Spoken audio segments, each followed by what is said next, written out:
office because she was the only person in the building at that time. They take her over, give her a new ballot, and they walk her around these 40 or so ballot stations, and they park themselves right to where I could see them intentionally. The poll supervisor with her back to me, and the translator with a face shield, gesticulating for about 90 seconds. They kept talking to the lady, and the poll supervisor kept looking around the three-sided partition, looking around, thinking, I know it's a crime if I take a picture. I know that. I know it's a misdemeanor. But no one will believe me if I don't capture what's actually going on. So I took my phone out surreptitiously and put it up, and I took a snapshot, got one, put another one, took another snapshot instantly after because the guy kept pointing, gesticulating. I didn't take a movie. I just took two stills, and immediately the poll supervisor reeled around on her heels and was in front of me in 5 seconds, says, please leave now. If you don't leave now, I'll have security drag you out. You're out. You're gone. And I believe that was her plan all along. She didn't want me there to be watching what was going on at 7 o'clock. She told me it wasn't my place to be there. So I left. I drove to the Republican National headquarters on 24th Street. I got counsel from an attorney there who told me absolutely not. Here's the IRS statute. It says that you are supposed to be there for the breakdown of the ballot, of taking out the data cards. You're supposed to watch the ballots be locked into the box for transportation and then follow them to the place. So I got in my car, I drove straight back down there. By the time I got there, it was about 4:45, and here's this woman out front with her bodyguard. There's no cars in the parking lot. There's nobody voting. It's 4:45. Polls close in 2 hours and 15 minutes. I had just left there 2 hours earlier. So I tried to get her attention, and the security gentleman told me that I must leave now or he'll have me arrested. So I left, telling her, saying, please look up ARS statute. I was allowed to be there. You wrongfully terminated me. I never would have taken the picture had I had the right to stay till 7 o'clock. That's when I lost my right to be there at 7, I decided I would take the next action, which is to get something, proof that if I'm not going to be here at 7, I better do something because this is a crime. I understand you cannot interfere with people voting. So as a result, after that, I just kind of went home with my tail between my legs, really frustrated that I wasn't armed with the legal statute to have me stand my ground at the polling place. And the fact that this woman from 6:30 in the morning telling me I couldn't relieve myself, I'd have to leave the property, and to stay in my chair, don't walk around. And I understand I had the ability to stand by those ballot machines and just watch people drop them, not talk to anybody, but just simply watch them drop the ballots in and find out at the end of the night, well, Republican votes in one box and Democrat votes in the other. I don't know. So that was that day. So then I got a call saying they needed a little more help at the tabulation center, and I got a shift to go Thursday evening at 2:30 till 10. I only lasted about an hour because I asked questions about the process, and I was considered rude by the person who was running the situation for asking those questions. And here's my concern for that, is that there was no tabulation going on, no counting, but they were transferring overseas votes from printed PDFs onto digital screens, creating votes, which would then, I understood, to be later to be printed out and then counted. But my problem with that was that I noticed there was a handwritten serial number on each one of them, and I can't touch it, so I had to wait till they moved it, and then I had to wait. It takes time to figure out about those. And I went to another station, and it was only 100 difference to another station, like 3 stations down, and the serial numbers were only off by 100. I thought, well, that doesn't seem right, because if there's 180 stacks, that should be, the number should be at least 200 or 300 difference. So when I asked the woman, it was my final questions, I said, where are these ballots portals? Where's this being printed? And she tried to make it seem like it was a federal thing, and then she admitted that, no, this is a county recorder thing, and it's in a secure room somewhere, a secure portal room. I said, so it's run by the county? Yes. Who's supervising that? Is anybody giving oversight? No. So ballots are being created, they're printing off of a ballot, and then they're putting a serial number on it, and then they're giving it to people to upload it into the machine. Fair enough, but there's no supervision when it comes out of the printer. What are you printing from? None of that. And then I asked, my final question was, is there any way I can find out how many votes were put in for the precinct down at at the polling place 4701 South 7th Street? And she sent one of her witnesses away, and in 3 minutes she came back and said 524 votes were turned in. And I said, no, I don't think that's correct because between 2 o'clock in the afternoon, again, this is, my opinion, but there were not 300 people that came in from 2 o'clock in the afternoon until 7 o'clock because I was there at 4:30 and there was zero traffic coming in or out. I was there for about half an hour until I got booted. That's all my story, and I'd like to say, if I can indulge you, legislators, one favor. I just want to say that I'm completely humbled and grateful to be sitting before you to be able to give this testimony. And I would just like to say to Mayor Giuliani that he has my undying gratitude for his exquisite and epic display of courage and citizenship. And I would very much like to shake his hand if I could. Can I shake your hand? Thank you, sir. So, members, ladies and gentlemen, we have 4 more witnesses, and we have gone 3 hours over the period of time that the hotel has very graciously afforded us. We're going to have to end this by 7:30, so in order to give Mayor Giuliani the opportunity to have a closing statement, for each member here to have a closing statement, there are 4 individuals that are here that we would like to make sure that we have their testimony in the form of an affidavit. We've got the names. I'll get those to Ms. Ellis, but we're going to have to wrap this up. So, Mr. Giuliani, would you like to have a closing statement? Sure, and I would like Jenna Ellis to conclude it. I'll be very brief. I'll just review the facts. Thank you, sir. We had a long and very disturbing day. I didn't expect things to be this bad, frankly. It's a much worse situation than I realized before I came here. The fraud is much more blatant, more wide open. The whole situation with the Dominion machine is really a national security problem.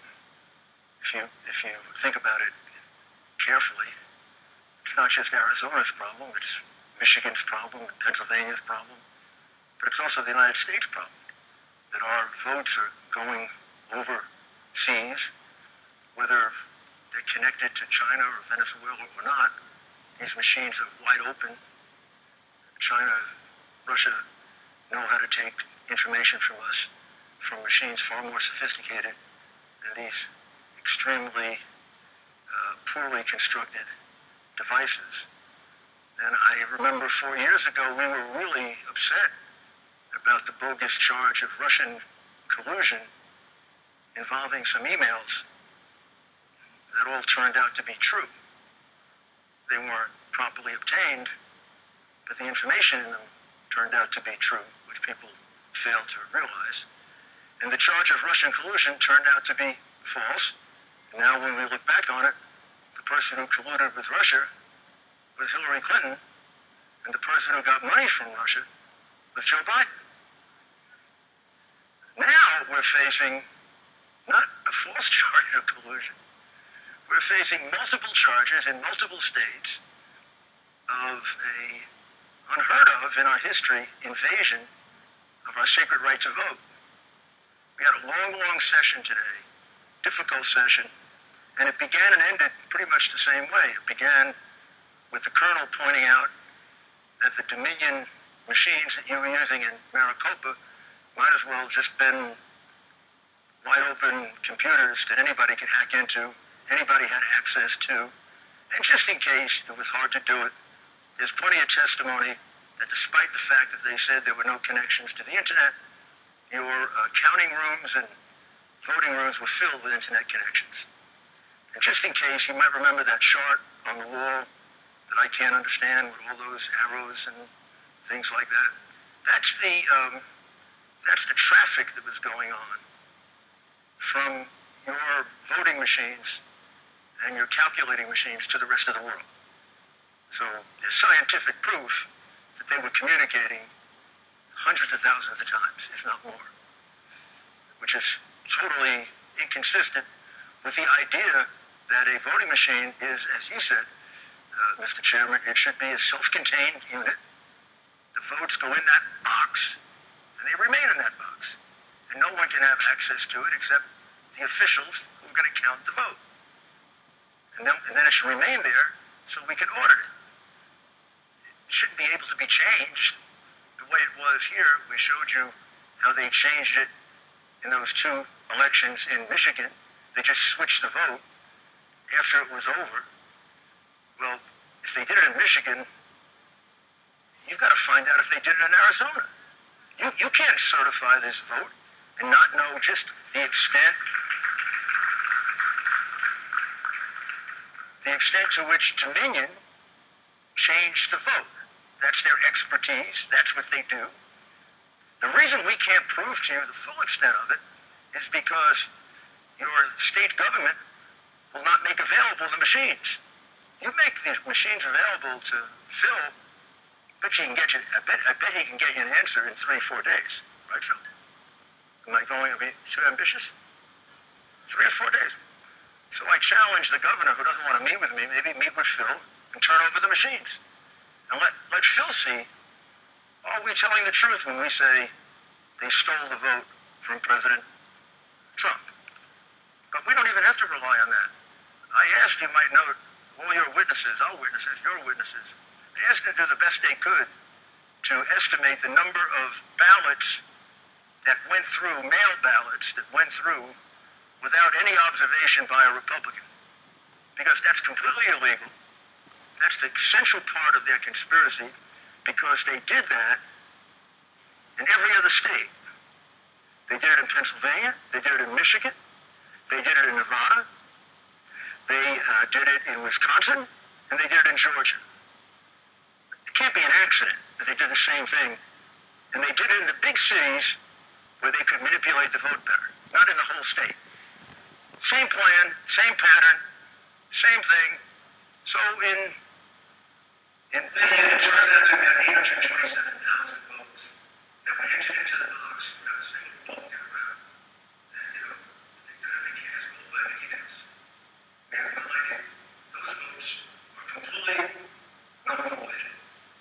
Under the law of Wisconsin, votes like that are completely null and void. And I just did a quick count. I counted 769,903 that these witnesses estimated went through without their being able to observe, as the law requires, and I believe due process requires. And I think we'll be able to show that to the Supreme Court. It was 35,000 for Danforth. It was Elizabeth Harris, 22,903, and then about 130,000. Then about 120,000 for James Prime. Leslie Meeks, approximately 100,055 days. Judith, I forget Judith's last name. 162,000, and Kathleen Alvey, 200,000. We'll go back and check that. Arithmetic may get a little off. But it's somewhere between 750 and 800,000 votes. I'm sorry, that's a lot of votes.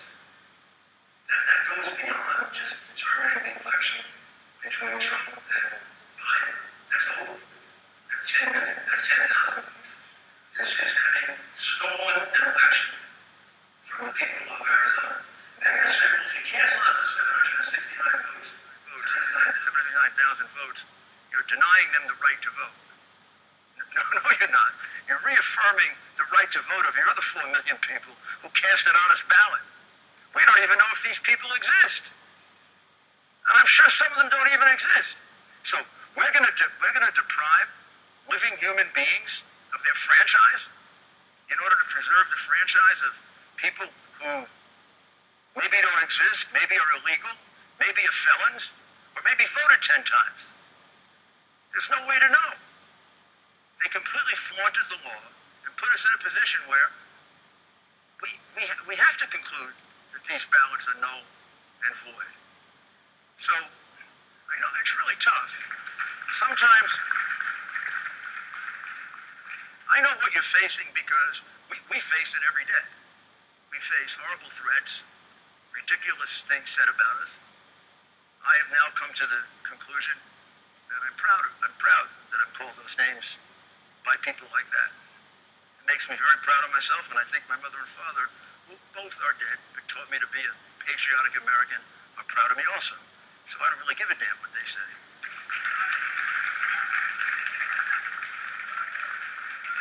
And I know you're like that too. I know you're all like that too, but you wouldn't be here. But you got a lot of colleagues that are not. And And they're not necessarily bad people. They're people who want to make a living. They're people who don't want their families harassed. They're people that want the opportunity to just, get by every day and do something good.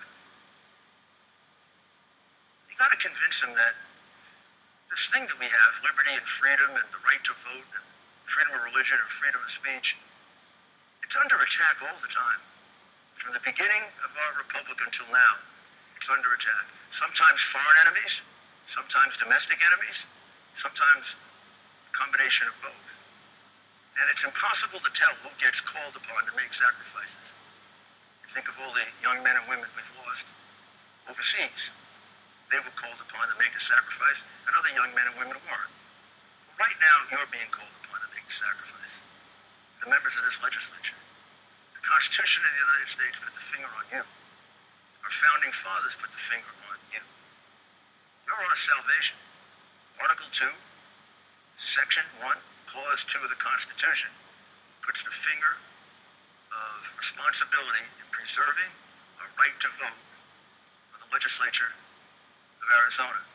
Not your governor, thank goodness. Not your Secretary of State, even more, thank goodness. But it puts it on you. And for those who are afraid, look, I've dealt with human beings that I had to convince to testify against the Sicilian Mafia. I had to get them to testify against the 5 families. I had to get them to testify against Joe Bonanno in Tucson, Arizona, where the nuns actually threw me out of the hospital because he built the hospital. And I've sat there with men crying, and worse than that, because they felt they were going to die doing it. But they found the courage to do it, and after they did it, they feel so much better about themselves. What I would say to my colleagues is, I mean this in the generic sense, just be a man or a woman, not a sniveling coward. You'll feel so much better. You'll feel so much better about yourself. There's nothing that elevates you more than an act of courage. And there's nothing that demeans you more than an act of cowardice. See if you can convince them of that. We need it so badly. And I can't say enough about all of you, about your courage, Mark in particular, Sonny, and all of you. Leo, Nancy, got to see all the rest there. Brett, oh, you're covering your name. What are you?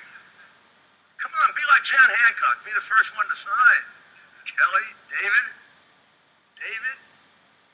and Sylvia. You're also all very, very good questioners, very intelligent, and very, very properly motivated. And I'm counting on you to find me a whole bunch of others in the legislature just like you, or turn them into you. Would you just sum up on the law so they understand? Maybe can preach it to the others. Thank you, Mr. Mayor. And it's very difficult to follow that, but I will also likewise encourage this legislature that the facts have been explained today. You have witnesses, you have the evidence, you have the claim, but now you have the proof. And with that, the law is on your side. Remedy is on your side, and it's in your hands. And so when you have attorneys, you have other fellow members, you have anyone else in the fake news media, whoever it is, telling you that you cannot act or that you should sit idly by and simply allow the certification to go through, that is absolutely false. And when our founding fathers, who themselves had an incredible act of moral courage that lasted for years, when they wrote the Declaration of Independence, they all unanimously signed it, pledging their lives, their fortunes, and their sacred honor. And that has been the pledge of every American who has understood that they provided the mandate in the Constitution to protect and preserve liberty and freedom and the greatest country on the face of the earth that we experience as the United States of America today.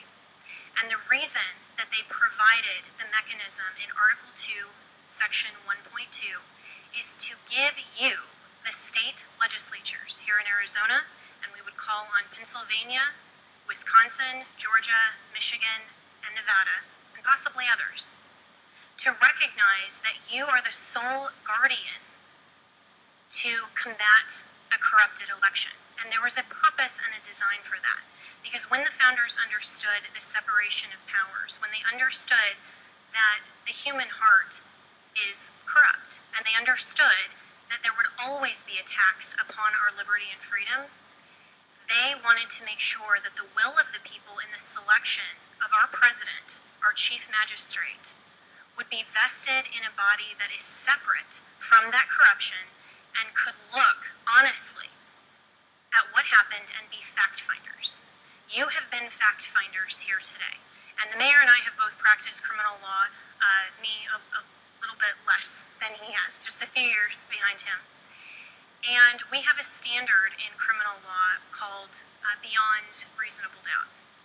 And every jury that I've spoken to, as both a prosecutor and then a criminal defense attorney, we have the definition of reasonable doubt. And it's a doubt that's not vague, imaginary, or speculative, but a doubt that causes a reasonable person to hesitate to act in matters of importance themselves. Why is your governor and your secretary of state not hesitating to act? There is more than a reasonable doubt here on the certification of this election. There is so much evidence that we've been denied the opportunity to present in court that you've only heard a fraction of it today. And you don't have to have a stand beyond a reasonable doubt in order to reclaim your Article 2, Section 1.2 authority. The Constitution does not provide a standard of law. It simply empowers you to act. And I would encourage and argue and charge you that this was given expressly to you for the sole purpose of making sure that the people that you represent here in the great state of Arizona are not disenfranchised by corruption. The law is on your side, and also it's in accord with federal law in the explanation and the packet that we gave to you earlier on the brief explanation of the law. It also is in accord with federal law. Section 2 of Title 8 provides that when any state has held an election for the purpose of choosing electors and has failed to make a choice on the day prescribed by law, the electors may be appointed on a subsequent day in such manner as the legislature of such state may direct. You have not had an election that was held in the manner that you prescribed through the General Assembly. Every person that has testified today, whether it's a fact witness or an expert witness, has given you a reasonable and rational basis to declare and find as a matter of fact that your law has been ignored and intentionally disregarded. You can make that finding, and you should make that finding, and you should, according to not only federal law, but the U.S. Constitution, which is our supreme law of the land, and make that finding that you are reclaiming your delegates and that you will then certify them and choose them, appoint them in the manner that you as the state legislature designates. That is your authority. And don't let anyone tell you differently, because that is our United States Constitution that was specifically provided by our founders. This is not a political question. We don't, of course, we love our president. We are here on his behalf. But we are also here as American citizens. And I can tell you directly from my conversations with the president, and of course the mayor can as well, that he cares not just about this election, but about every future election. We have to preserve and protect election integrity, and it is up to the courage, as the mayor said, of every man and woman in the state legislatures that see this corruption to act. You have the ability and the authority to act. It's just a matter of having courage. This is not a political question. It's a legal one, and it's an American one. Thank you.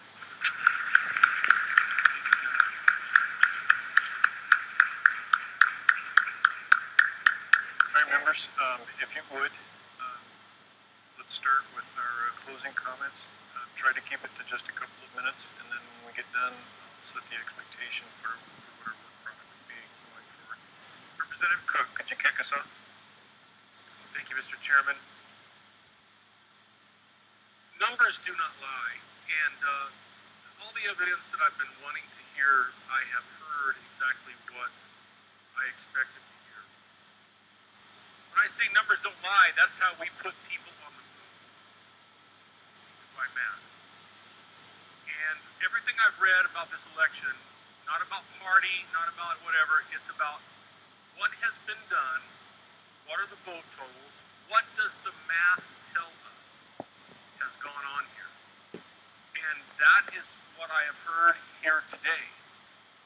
And where the anomalies are, this person would have to get 130% of the votes that are available, and this person would have to get minus 30% that was available to get the same intersections.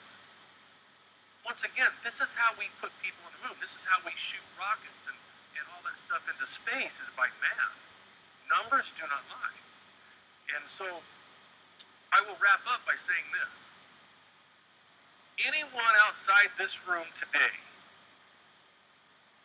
that says there is no evidence and that Mr. Giuliani is on some dog and pony show of no evidence going around the country, they are sadly mistaken, because I notice they're not in this room getting their facts straight like the members up at this table and getting questions to answers for the people of this state that are demanding it, while other people are hiding right down the road under their desk or wherever they're at and not answering their phones, right? I'm just appalled by some of the stuff that I've heard here today, and the inept action and the rudeness that some people have been elected to in the state as leaders of our own party and of the body. And I will leave it there before I say too much. Thank you very much. Representative Townsend. Thank you, Mr. Chair. And I want to piggyback on that regarding the leaders in this state that are blocking our efforts, that we've asked and we've been told no. We've talked about how we could be doing an audit if we had subpoena power. We need to have a committee in order to enact the subpoena power, and in order to get the committee, we need permission from leadership to do that, and we have yet to receive it. So I take issue with us doing nothing. I take issue with us doing nothing. We have people in the room that are raising their voice saying, we're tired of talking. We want you to do something. And legally, we need action from our leaders. Now let me tell you what our original leaders said in the Declaration of Independence. Our original leaders said, but when a long train of abuses and usurpations, pursuing invariably the same object and vices are designed to reduce them under absolute despotism, all power in a few people, that's injurious to the rest. It is the right of the people, it is their duty to throw off such government, to throw off those leaders who are saying no. I don't mean throw off like off a building or something, but to replace them, right? It's our duty as legislators, it's our duty as citizens to replace them, because doing nothing is not an option. So if they won't do it, we need to replace them.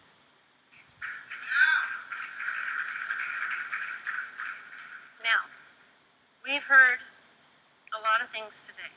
We just briefly skimmed over the fact that we have depositions of people saying that there's ballots flown into this state and others. We haven't talked a lot about that because it's still under investigation. But I want a federal investigation on that. I don't want that just shoved under the rug. Whether it's true or not true, we need to investigate. We've heard that there's information warfare. Does that mean we're at war? We've heard about weighted voting and chain of custody and servers in Germany. We're at a crossroads, Arizona. We're at a crossroads, America. We have two choices. We've taken an oath. It's one thing to take an oath. Anyone can take an oath. It's another thing to honor it. Who in Arizona is honoring their oath. People here, legislators in the audience, prior, current, future, will you raise your hands, please? Legislators in the audience, thank you for being here. There's many of us that stand together in this issue and will not tolerate nonfeasance.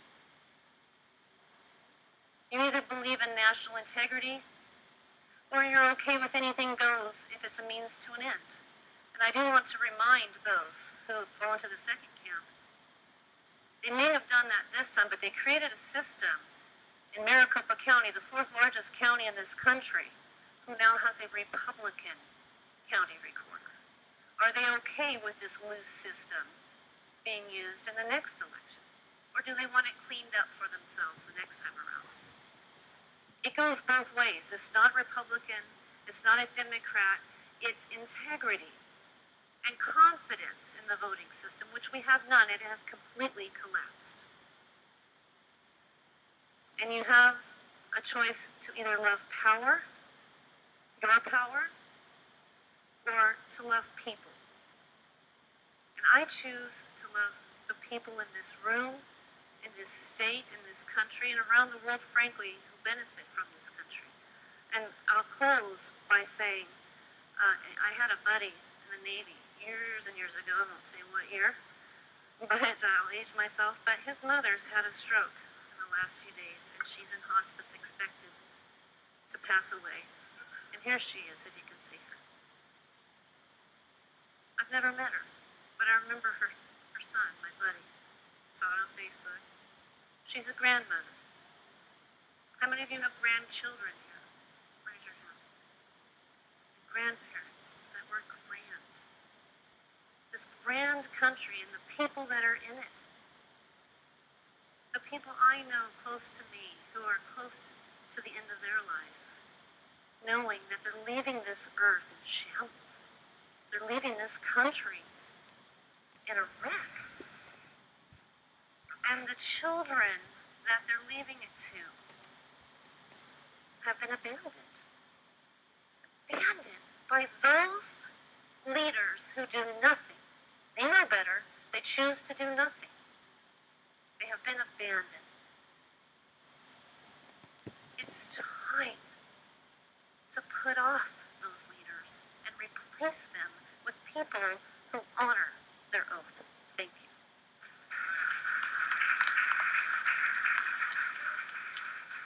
Mr. Roberts? Thank you, Mr. Chairman. It's been a pleasure being here today. I chose to participate in today's hearing because I care deeply about the integrity of Arizona's elections. It's imperative that the voters in our state trust the election process and know that the only legal votes that are counted are the legal ones and not the illegal ones. It's clear that a large number of voters in our state have legitimate concerns about the November 3rd election. Too many voters to count have reached out to me looking for answers, and I'm hopeful today's hearing has provided some of those answers.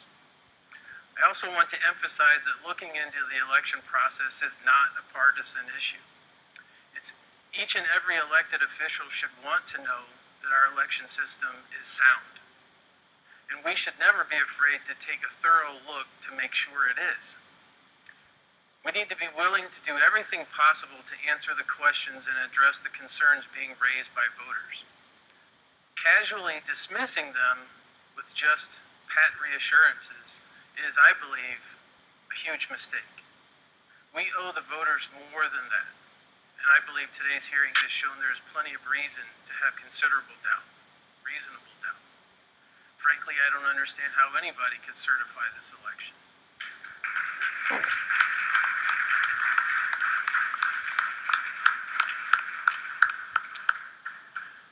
I also find it ironic this happens periodically.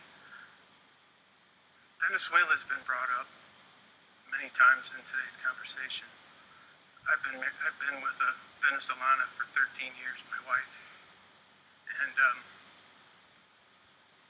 her mother now lives here. I attended my wife's citizenship ceremony. My mother got her green card, and she lives here now. And I can tell you firsthand from being involved in a that are from Venezuela what that country is going through at this point. And I can assure you that our Constitution is under attack when it comes to this election. We have to do everything that we possibly can to make sure that this election is done right, that we defend the election process. It's the foundation of our country, how we elect our leaders. It's so important. We have to do everything we possibly can, and I believe there is a path to do what we need to do. However, we have some hurdles, as my colleague just stated. We have to operate within the law. And in order for us to get the session that we need, for the very same reason that we're sitting in this room today, we have to get past those hurdles. We have to get those individuals that slow-walked, that ignored the request to have this at the Capitol, to have this in a fashion that we would have subpoena power. We have to get past those hurdles. That's where we're going to need each and every person's help out there to make sure they understand that we have to be on the right side of this issue. And that's another major reason why I'm here today. I refuse to end up being on the wrong side of this issue. Thank you very much.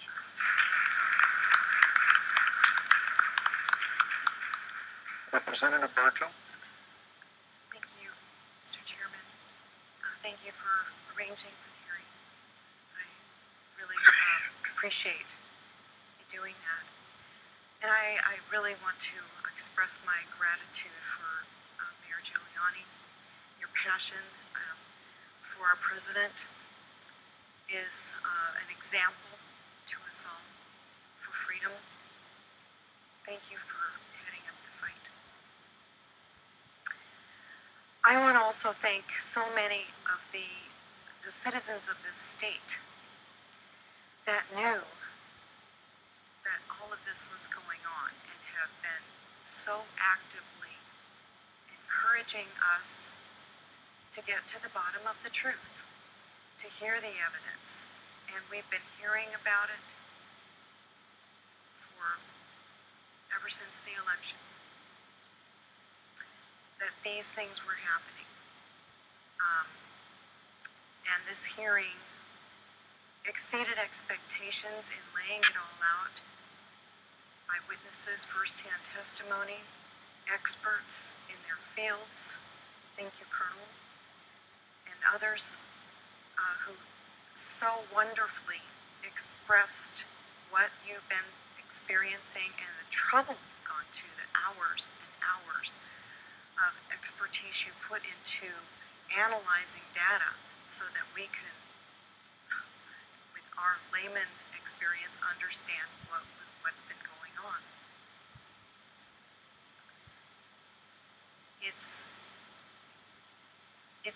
It's been eye-opening, to say the least, and I just encourage. I'm grateful that we did this in a forum where it's on the record and people will have an opportunity to see this, because it's no longer just anecdotal. We have affidavits who have sworn affidavits who experienced these things. You know, I served as a district chairman in the GOP for several years, and alongside a lot of you in this room, and I never heard of volunteers at a polling place, at an election, experiencing what these people have, what many of you have. Being shoved somewhere and told you can't go here, you can't do that. Not being able to observe what you're supposed to be observing, getting shut down when you ask a question. These are not normal activities. So the question we have, and so the problem we have to overcome is our tendency to be too nice about this. Republicans want to go to work, enjoy our freedoms, and not make waves. This is our biggest hurdle, in my opinion, because despite all of this, and we will take next steps, I believe there will be next steps that we will take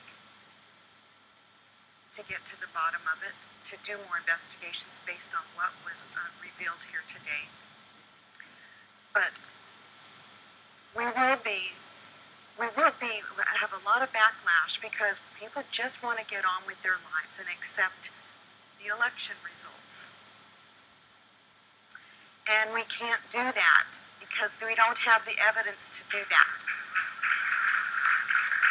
The evidence points in the other direction. It would be wrong.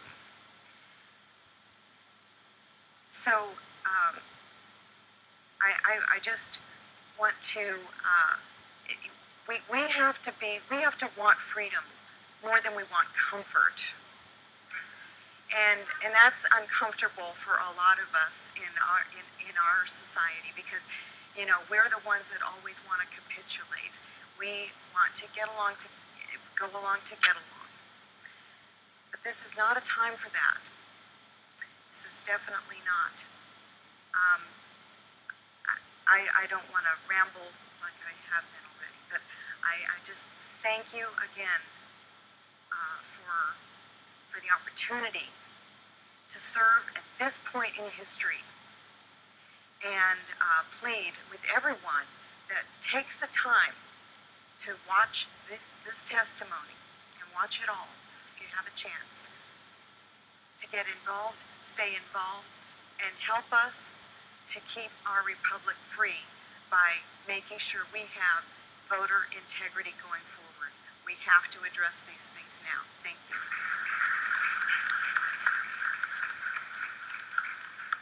Representative Biasucci. Thank you, Mr. Chairman. I first want to just ask everybody to give a round of applause to everybody who spoke and testified today in front of everybody. You know, it takes a lot of courage, a lot of guts to come and do something like that. And you're patriots.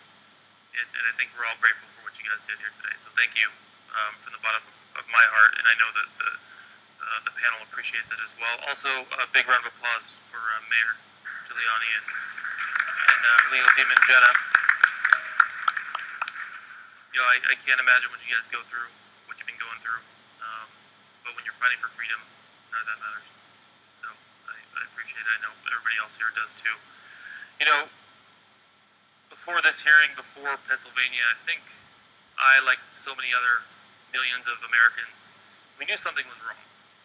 Right? We knew something was off with this election. We didn't know what, but it didn't feel right. And all the people wanted, all they came to me, and I know everybody else up here on this panel and representatives in the crowd, they just wanted us to look into it. They just said, look, we just look into it for us. Something's not right. What's wrong with that? Even if you look into it and there's nothing, at least we looked into it. At least we eased the thoughts and our voters thought that something was wrong, and we gave them some closure. At least we did that. It would be easy for that to be the case. We go along, we move on. But after today's testimony and what some of these great witnesses have said, like the Colonel and others, I mean, I am angry, shocked that this is happening in our country. This is the United States of America. This is not some banana republic. Right? This shouldn't be happening here. And what happens if we do nothing about it? What happens if we just turn a blind eye and say, it's not worth fighting for? That's right. Tear up the Constitution. Why even have laws? Why even vote? It's our duty to fight back. It's our duty to expose the corruption. And I'm telling you right now, I promise you this, and I know everybody up here on this panel, representatives in this crowd, and all of you, we're going to fight. We're going to fight. Because I will not let this country go down. I will not lose the freedoms and the liberties that we've all been fighting for since day one. And I thank you all for standing up and being patriots. Thank you.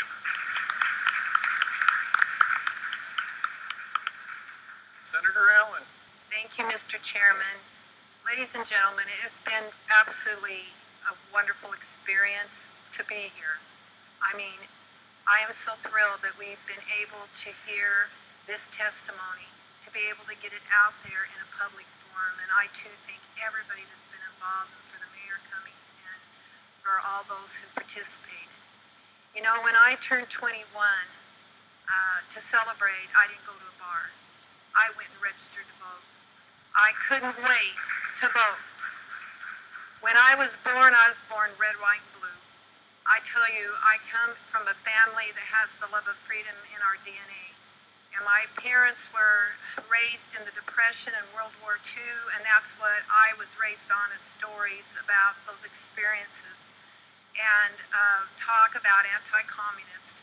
They taught their children, there's 11 in my family, we were taught to love this country and about our Constitution and about how important it is to stand up and fight for these liberties.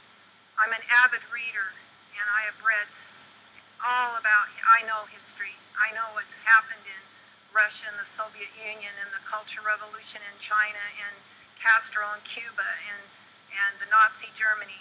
And never in my life did I think that we would face what we're facing today in this country.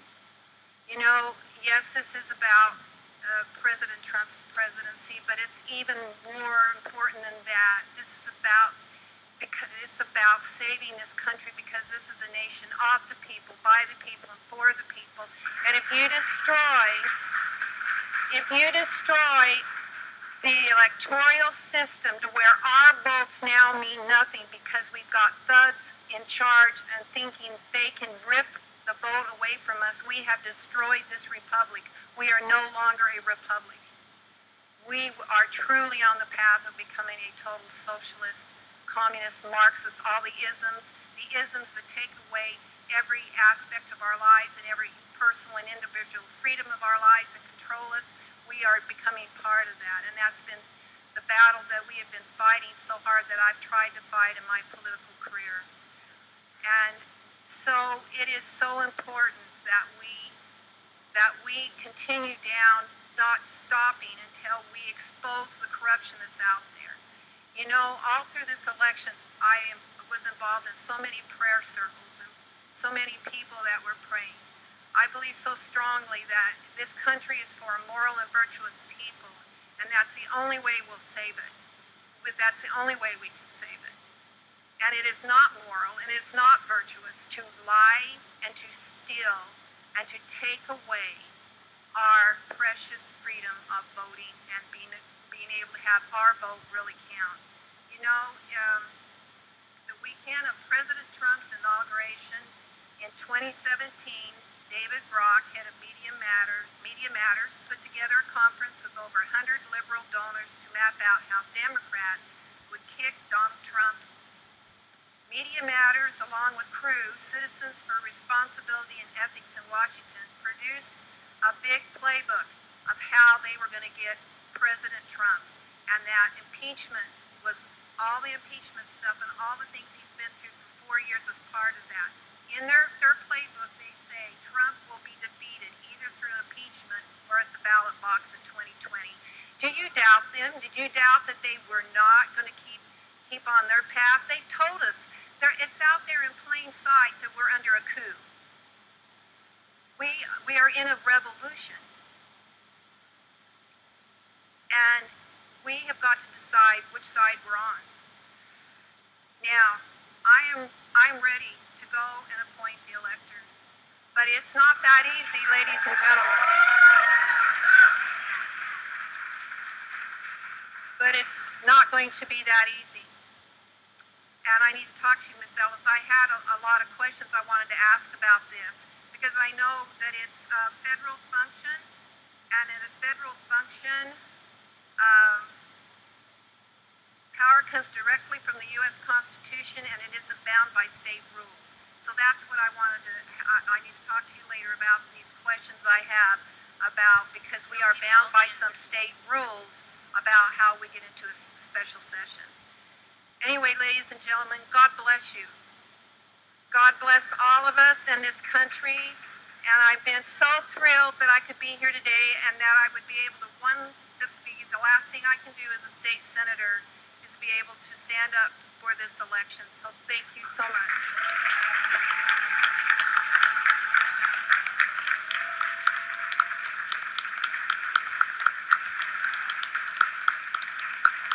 I love you all.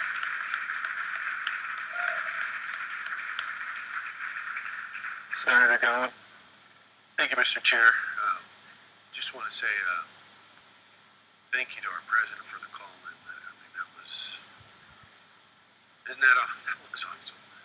And I just want to say for what he's done for our nation as well. We are the greatest nation on earth, right? And he brought us back to where the world remembers at. That's the biggest thing. So, you know, what he's done for us is just tremendous. And your team, you and your team, thank you for being here and showing us all the things that were exposed today. I'm intrigued. I'm blown away, you know, with the issues that I've heard. You know, it disturbs me because of the allegations that we've heard here today. And I'm actually kind of blown away too that you're not getting a day in court after what I've heard here today. And I presume that's been presented to the court to show them. And if we're just touching it, it's just interesting to me. It just, again, I'm blown away. I'm sure everybody is right here, right? You know, and I'm also perturbed that we have this Dominion system. It's run by a foreign company for our elections. That's disturbing. So, you know, bringing that to light is very interesting. That's something that we can look at, certainly fixing as well. But you never know when it goes out of country where those votes go, right? Or what happens, or the issues at hand with that. And that's why I'm also surprised that we haven't done a full hand counter audit to look at these allegations to say, hey, this is right or that's right, or something's going on here. That's the crazy thing, I'm telling you. You know, it's also apparent to me that we need to fix a lot of things that are happening in our elections. Certainly, you talk about shining a bright light on the issues at hand that have occurred, showing in the past, and it took something like this, it took a president like this to actually stand up and say, hey, look at what's happening. And you know, I'm thankful for that. Look, we all know the old saying, right? If you're Republican, you got to win by 2% or more. I mean, that's the issue at hand. And I think we're seeing a lot of that occur right here. And right in front of our eyes, we're seeing a lot of testimony from eyewitnesses proving certain situations have occurred that we probably all had something in our mind before.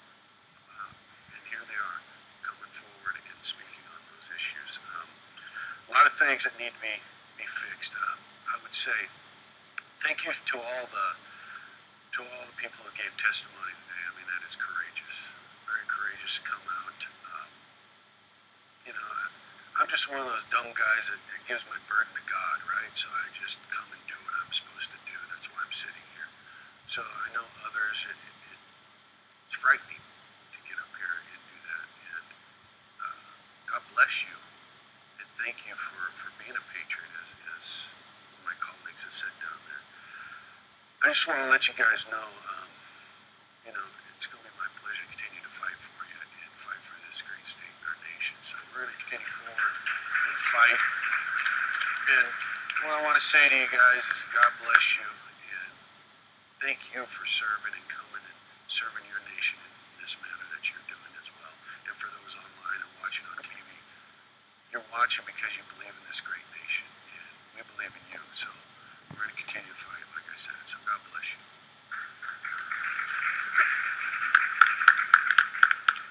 Senator Gurley. Yes, thank you, Mr. Chair.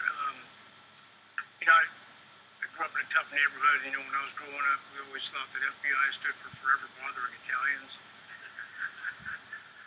And what I learned in school was, you know, what comes after a sentence is an appeal. But I think FBI should actually change the name to Force a Biden Investigation. But Mayor, it's really a pleasure and honor to be with you today, and it's a good thing you're not prosecuting me, so I'm happy for that.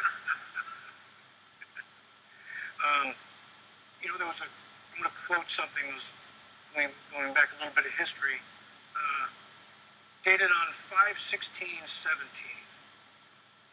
Our election was hijacked. There is no question Congress has a duty to hashtag protect our democracy and hashtag follow the facts. Nancy Pelosi. And now we're all called a bunch of conspiracy theorists, which is kind of amazing. And listening to the testimony today, I find it ironic that a company in Canada, Canadian company, is not even being used in Canada, who uses nothing more than paper ballots and count. I find it ironic and appalling that our folks got lazy, looking for an easy way of doing things, a more efficient way of doing things, but you know what? Electronics can be corrupted, and maybe we need to go back to that and learn something from Canada, our neighbors to the north. And, you know, by hearing all the ballots away, we might get rid of this one, disqualify that one. I think it would be poetic justice if President Trump won by 20 votes.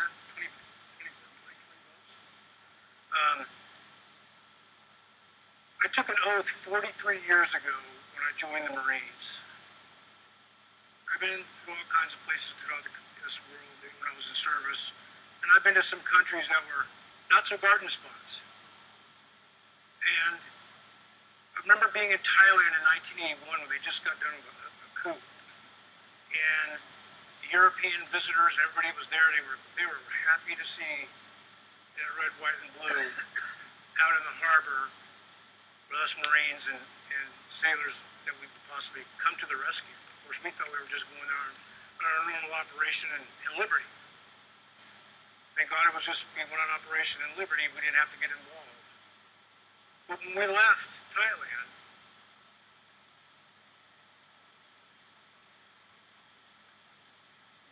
we had to stop and take up on board 18 Vietnamese refugees.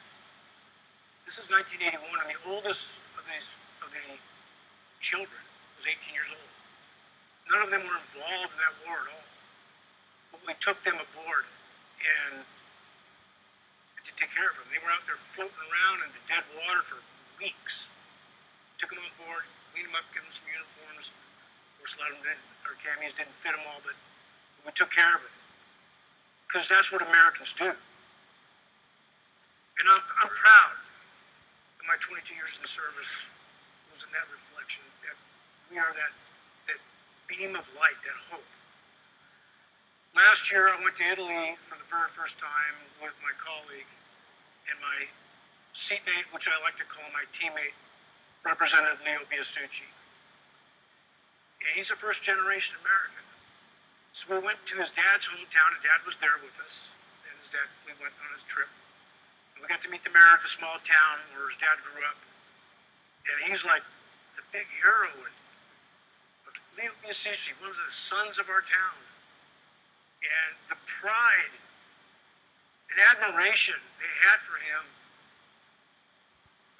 being an elected official in the United States was awestruck. It was unbelievable. I felt so much pride. Anyway,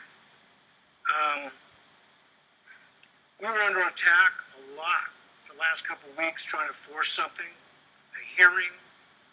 Representative Fitcham was trying to get a hearing in the House, couldn't get it done.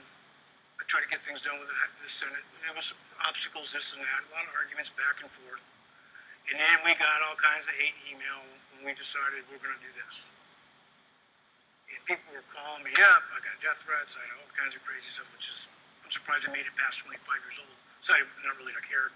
But, and I had to tell some friends, I'm like, if I see corruption and I see evidence, I can't look the other way. Like I said, I took an oath 43 years ago. There's no expiration date on that oath. And I grew up in a world where honor, courage, and commitment was an everyday way of life. That's not a marketing slogan. That's just the way it is.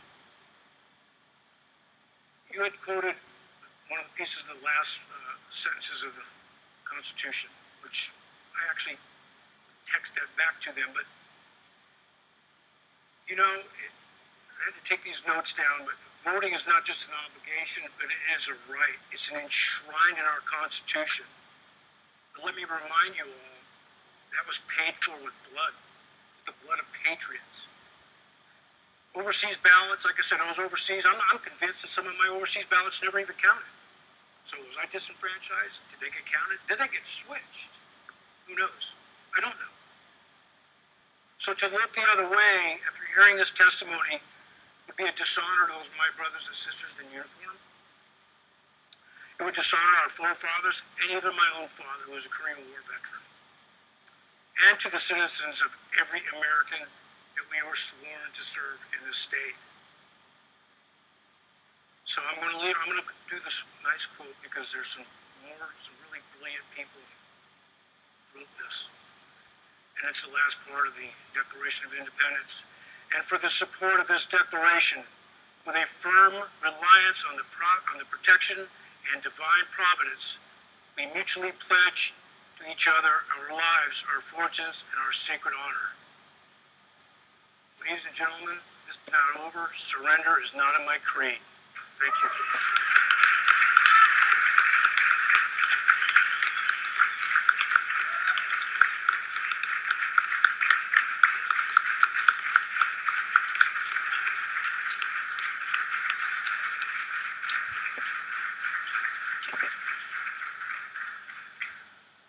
Ladies and gentlemen, this has been a long day. This day started a month ago. When we knew what was coming, we knew that there was a tidal wave. Some of us have been planning for this as long as 3 months ago. Because we saw what was coming, we prepared our legal briefs, we've done everything we could do to prepare for a flood, the tidal wave. I want to thank the mayor, Jenna, Commissioner Kurt, Catherine Priest, Colonel Lundgren. If it wasn't for you, we'd be dead in the water.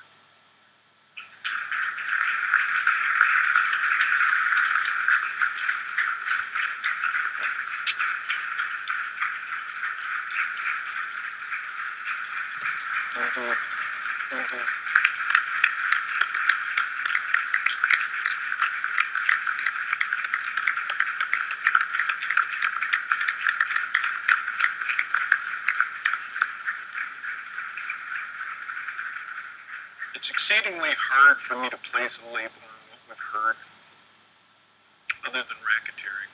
Good old-fashioned mobster racketeering. But on a grand scale,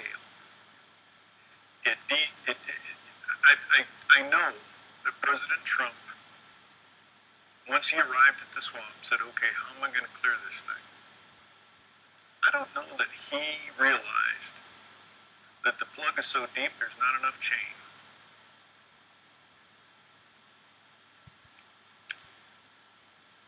One of my favorite statements comes from James Madison.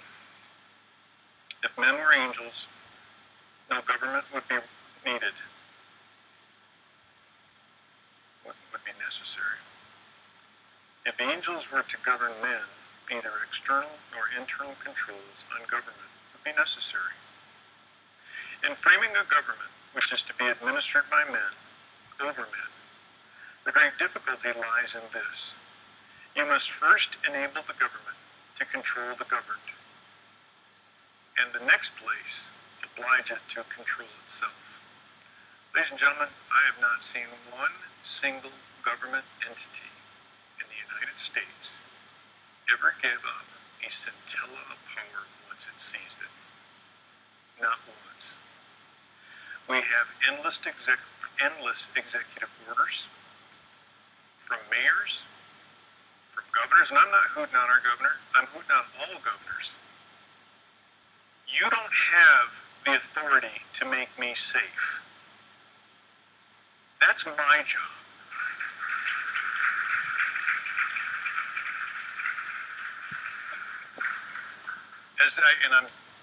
My wife is not going to let me say this, but as I look around this room, I'll substitute word. I'm absolutely outraged by the excuse that's been used for an 800-person ballroom to be limited to 160 people.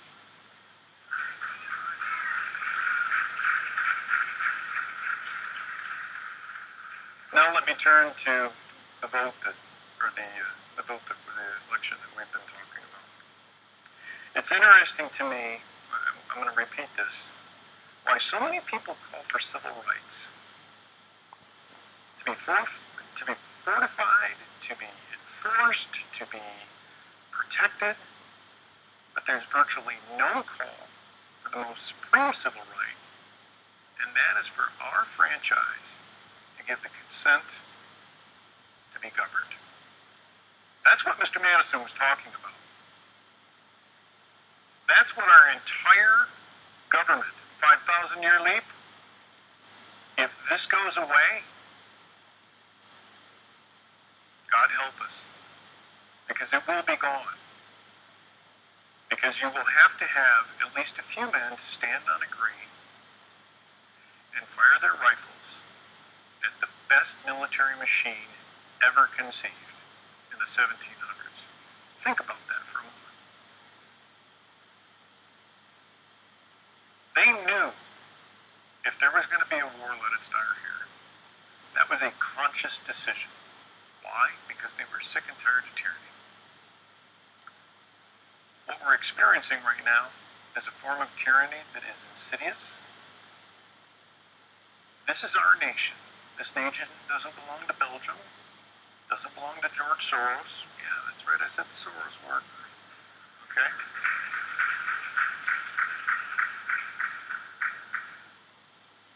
I have the question, I guess, in my mind, will history judge us as acting objectively today? I love the fact that this panel has been so objective that they have, we're at 7:24. I told them we would be done no later than 7:30, so I guess I better wrap this up. But think about all of the thoughtful, deliberative questions that have been asked by these people. That's strength. That's courage.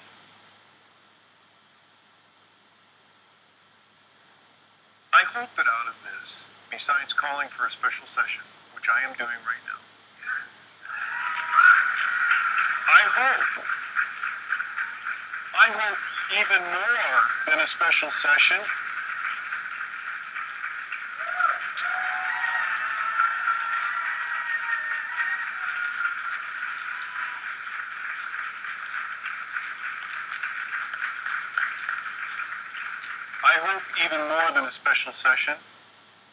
we see a series of grand juries convened. There is so much criminal behavior that has gone on in this state and states around the country. I believe that it's time for our Attorney General and the U.S. Attorney to start perp walking some people.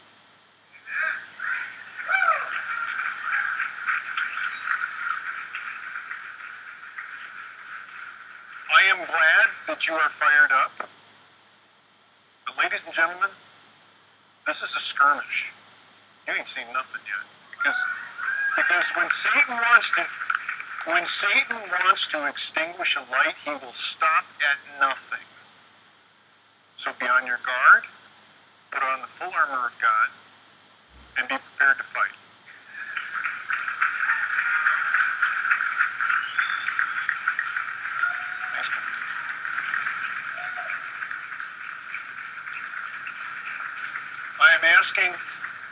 am asking my colleagues to please consolidate your notes over the next 24 hours. And I'm hopeful that we will have a work product that we can at least vet with our leadership in both the House and the Senate. This is what we have heard. This is the resolution that we would like to have heard. It's going to take some work.